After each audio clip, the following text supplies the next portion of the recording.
Hey, what's going on, guys? 118 Seth Shadow here. Time for a second update of the day with a bunch more cards that have seen some decent movement. And there are some items you want to watch out for going forward as well. So let's get started with Unite Dianos, the boss unit for the hero archetype of Brandgate.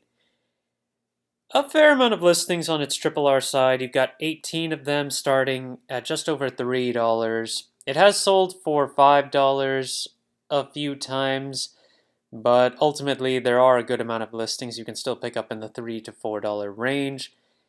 Heroes don't really tend to see a lot of play in tournaments, and overall I think they've been less popular in terms of Brandgate and the player base, especially when you consider how the FFR, it has few listings on the market at all times. Right now it's only got two. One is under 50, the other is about $88, but this card has never sold for above 50 on TCG Player. And the last time it sold was actually Valentine's Day. So it's been a while since we've been able to see this thing move anywhere. Where heroes are going to go from here is still to be seen. It did get set 9 support, but that didn't really drive up anything in terms of the deck. So keep your eye out for it, though. I'm sure at some point it'll get some needed support that will drive it somewhere. Moth Girl Maple, we have the Grade 1 version from Minerva's Rising Set 8 and the Set 5 version, the Grade 2, which is the one that's usually sought after. And price telling, it's $22 minimum right now, with 25 being the common listing overall.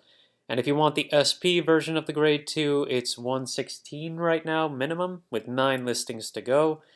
And there are plenty of copies of the Grade 1 available if you want that. It's less than $1 for lowest listing and 46 listings overall, so there is still room to pick that up. If you're looking for the FFR, though, that's 19 listings at $22, so a decent price point, given that this Maple is far less popular than the Set 5 version. There's also the potential for Maple to be getting a reprint in Set 11, so keep your eye out on that news as well, and I will certainly be doing the same. Minerva has dropped off in value since its original release, and it has not had any recovery since then.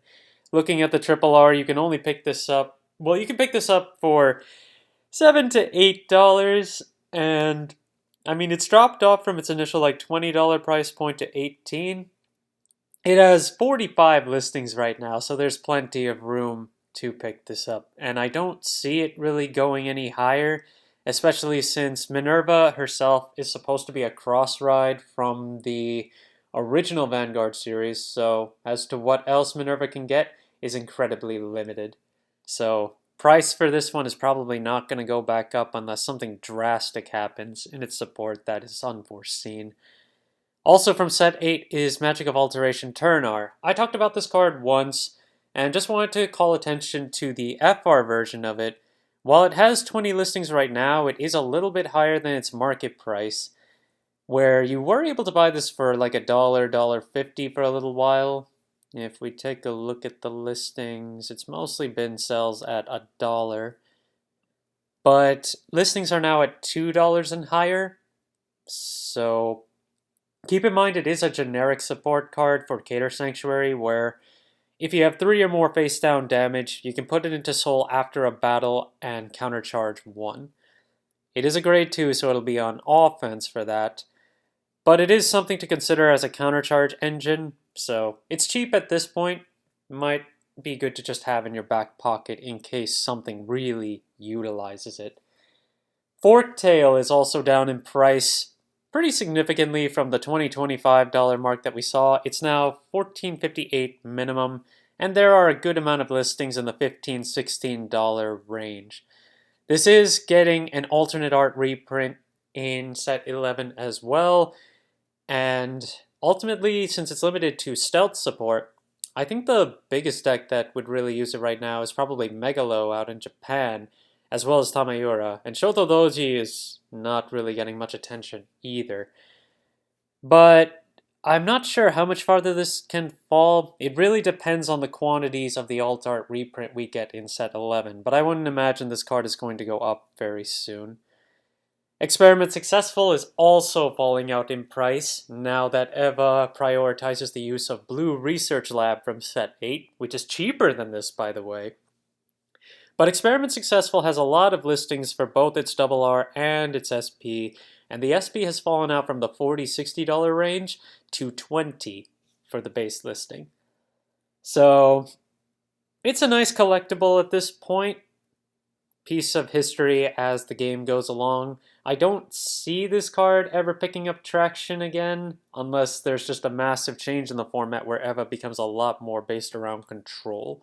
Until then, Blue Research is likely to take precedence when it comes to building EVA. Carebrae is also dropping in value. This card used to be in the 40s, almost to the $50 price point for its triple rare. It's dropped all the way into the 30s with a $28 low for listings on that. And there are only 2 listings of the FFR left, starting at 120 and is basically 120, 125. There were a few $100 copies that got bought recently, but otherwise it's only been selling around the $90 price point. And I can't imagine too many players going into this one now, as with Minerva falling out of favor and Youthberg having so many different tech options, Carebrae is not like a shoo-in in the deck anyway, giving it a lot less flexibility until we get a few more Cater Sanctuary decks that can play it. So I'd still watch its price since it's also from set 7. And then you've got Vame Freeze, which is the World Origin Dark States Overtrigger, which is also from set 7. There are only 3 listings of this left, starting at $9.25. And so, if you do want this one, you probably want to pick it up sooner than later, especially given the World Origin Heal trigger from set 5 got an immense price spike, despite the fact that it's just a vanilla heal trigger, especially in comparison to the one from set 4, which was the Stoichia heal trigger. Samadhi, which is for Basagra, this is also from set 7.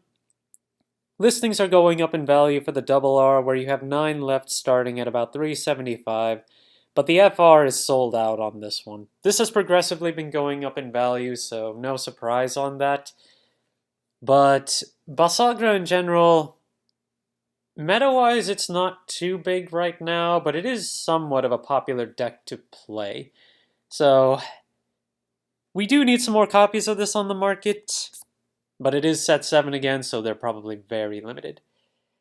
Then we're going to wrap up with Lyrical Monasterio stuff, starting with the new promo we got from March and April, Livora. This is for Hasseret and Medial, where your triggers on rearguard and deck are treated as normal units, and that's a continuous effect as long as you've got Hasseret or Medial in your Vanguard circle. And then if you have a grade 3 or greater with Hasseret or Medial in the card name, all your other rearguards in the same column as this unit get 5k. But it is a 6k base, which makes it pretty weak as a booster. And the effects, they're alright. Turning units into normal units allows for more flexibility when it comes to the skills of the grade 3s. But it's certainly not a groundbreaking card that really breaks the decks.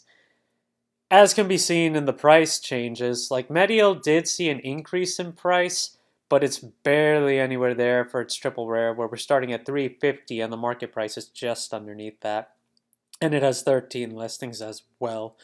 The FFR is actually down from its market price, starting at $40, and the LSR is also down from its market price, starting at $101.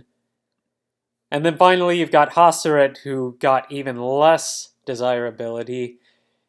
The promo really did not do it any favors in terms of players wanting this one, as it's still available for $1 to start with 16 listings on the RR. It's $26 for the FFR, which is also below its market price, and the LSR is higher than Medial, but it's still $150 to start off with.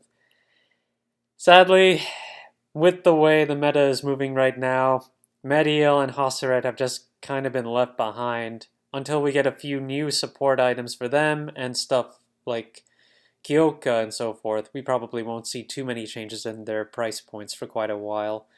Thank you guys for watching. If you liked the video, please like and subscribe. And if you have any requests, just let me know. I'll see if I can incorporate them next time.